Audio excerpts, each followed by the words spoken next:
Hello साथियों, मैं सौरभ कुमार सिंह। और शिक्षक बहाली के मुद्दे पर लगातार जो चीज़ें संचालित हो रही है, आप सबको पता है कि जब से सप्लीमेंट्री रिजल्ट की बातें हुई और डिमांड लगातार छात्रों अभ्यर्थियों की तरफ से था, तो प्रथम फेज की बहाली में जैसा कि सबको पता है कि जो सीटें जो रिक्त पद थी, शिक्षा विभाग से जो सूची भेजी गई थी 15-20 दिन पहले, 4700-4800 के आसपास, उसमें से मात्र 2700 ही लोगों का रिजल्ट दिया गया है। तो जो चीज़ें अब बताई जा रही है कि कई लोगों का 1 महीना, 1 साल, 6 महीना, 1 साल, 2 साल, 3 साल, डेट ऑफ बर्थ के लेकर तमाम चीज़ों पर, चाहे पीआरटी हो, चाहे टीजीटी हो, चाहे पीजीटी हो, यानी 1 to 5 से लेकर 11-12 तक सब जगहों पर सीटें खाली रहने के बावजूद भी लोगों को भरा नहीं गया सीटें। तो सीटें को बचाने का क्या प्रयास है, बीपीएससी और शिक्षा विभाग किन किन चीज़ों की चर्चाएं कर रही है। तो कल जो बैठक बुलाई गई, कल एक बैठक बुलाई गई थी गांधी मैदान में, तो उस बैठक के माध्यम से 9 तारीख को भी एक बैठक बुलाई गई थी। तो सारी चीजें अब स्पष्ट हो गई है कि एक आंदोलन की और जरूरत है, और आंदोलन जो होगा उन सब चीजों पर बारीकी से अगर ध्यान आप केंद्रित करेंगे तो लगभग 14-15 तारीख को परीक्षाएं हैं। 16 तारीख से दिन से सारे परीक्षार्थी दरोगा की परीक्षा देने, यानी बिहार पुलिस अवर सेवा आयोग द्वारा जो दरोगा की परीक्षाएं होंगी, तो सारे परीक्षार्थी जो हो सकता है शिक्षक अभ्यर्थी में लगभग 50% ऐसे परीक्षार्थी हैं जो दरोगा की परीक्षा में भी शामिल होंगे। तो सब लोग उस परीक्षा में एंगेज हो जाएंगे। 17 तारीख की परीक्षा बाद 18 तारीख को लोग लगभग सब आएंगे, तो 19 या 20 तारीख को संभवतः एक बड़ा प्रोटेस्ट, सप्लीमेंट्री रिजल्ट की मांग को लेकर एक बड़ा आंदोलन की तैयारी चल रही है। तो सारी चीजों पर आपको हम अवगत कराएंगे कि 19 तारीख को होगा आंदोलन या 20 तारीख को होगा, लेकिन एक आंदोलन होने की जरूरत है। अब आंदोलन की जो रूपरेखा है कि अगर आप 50 की संख्या में, 100 की संख्या में आएंगे तो प्रोटेस्ट नहीं संभव है। प्लीज आप लोगों से आग्रह है, कई परीक्षार्थी ऐसे हैं जो लगातार सिर्फ वीडियो देखते हैं, कई यूट्यूबर चैनल वाले को लाख लाख व्यू देते हैं। तो इन सब चीजों से अगर आपका कोई प्रश्न है, आपकी कोई संबंध है, तो आप इतना जरूर जान लीजिए कि यूट्यूब चैनल पर वीडियो देखने से छात्रों और अभ्यर्थियों की समस्या का समाधान नहीं हो सकता है।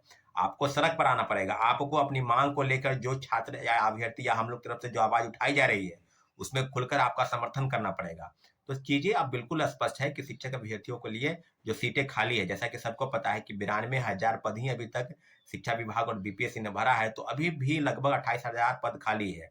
तो जो सीट को कंपनसेट करने की बात की जा रही है कि सीटों को हम तीसरे फेज के बहाली में ऐड कर देंगे, तो इतना जरूर है कि जिस पद पर यानी डॉक्यूमेंट का वेरिफिकेशन लगभग 10,000 लोगों ने नहीं कराया है, तो उस पर क्या वेटिंग लिस्ट का प्रावधान है, क्या उस पर सप्लीमेंट्री रिजल्ट जारी नहीं हो सकता है।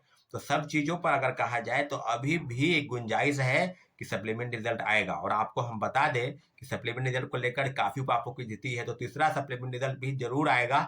इस बात की हम पूरी पुष्टि के साथ आपको हम बता रहे हैं, लेकिन शर्त एक है कि बहुत बड़ा जोरदार आंदोलन पटना में होना चाहिए, बीपीएससी के पास या शिक्षा विभाग के पास। लेकिन एक जरूर है, क्योंकि इसके माध्यम से जो चीजें सामने आएंगी उसका कहीं ना कहीं एक फल आपको तुरंत आपको देखने को मिलेगा साथियों।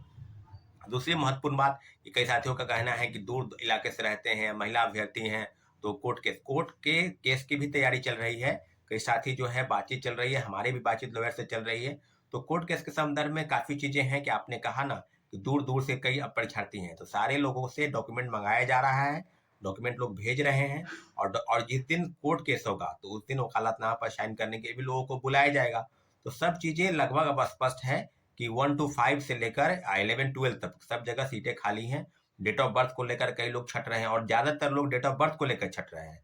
तो डेट ऑफ बर्थ वाले का भी लिया जा रहा है, एप्लीकेशन लिया जा रहा है, उनके डॉक्यूमेंट्स लिए जा रहे हैं।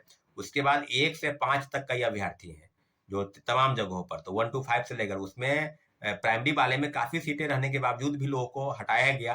क्यों हटाया गया? कंप्यूटर साइंस के कई अभ्यर्थी थे, उनको हटाया जा रहा है। तो जो चेयरमैन सर ने स्पष्ट कहा था कि 25 अक्टूबर के दिन ट्वीट और प्रेस के माध्यम से कि हम 1 to 1 रिजल्ट देंगे, यानी ड्रॉप आउट को बाहर करेंगे। जो सप्लीमेंट्री रिजल्ट को लेकर कई चीजें हैं, जैसे कि किसी का मल्टीपल रिजल्ट आया उनको बाहर करेंगे, फर्जीवाड़े तरीके से जो नियुक्त हुए उनको बाहर करेंगे।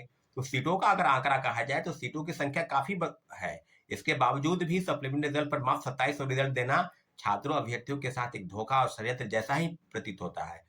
चेयरमैन सर को आप किन किन शब्दों में अगर संज्ञातित करेंगे, इतने बड़े पद पर बैठा है व्यक्ति अगर अपनी बातों के से पलट जाए, अपने बातों से मुकरे, क्योंकि जो चीजें सप्लीमेंट्री रिजल्ट को लेकर जो क्राइटेरिया है उसके उसके इधर ही कुछ बात हो रही है। ऐसा नहीं कि उसके खिलाफ में कुछ चीजें के चल रहे हैं। तो निश्चित रूप से छात्रों अभ्यर्थियों की जो डिमांड है उस डिमांड पर खरे उतरे और तीसरा सप्लीमेंट्री जल्द से जल्द जारी करें। हम लोग की यही मांग है। जो पद खाली है अभी भी 28,000 से ज़्यादा पद रिक्त हैं, तो उन पदों में कितने सप्लीमेंट्री की गुंजाइश बनती है। शिक्षा विभाग जो सूची अगर बीपीएससी को नहीं भेजी है तो तुरंत उसकी सूची बीपीएससी को भेज दे, और सप्लीमेंट्री रिजल्ट के लेकर मांग को लेकर हमारी जो योजनाएं हैं और छात्रों अभ्यर्थियों की तरफ से गुजारिश है, एक चीज की एक आंदोलन और कोर्ट केस की भी जो तैयारी चल रही है, सारे चीजों पर शिक्षक अभ्यर्थियों का बहुत बड़े साथ और योगदान की जरूरत है। इसलिए खुलकर साथ दे, और जो चीजें अपडेट हो रही है वो यूट्यूब के माध्यम से, कम्युनिटी पोस्ट के माध्यम से आप सबको सूचित सूचना मिल जाता है। ठीक है साथियों, धन्यवाद, जय हिंद।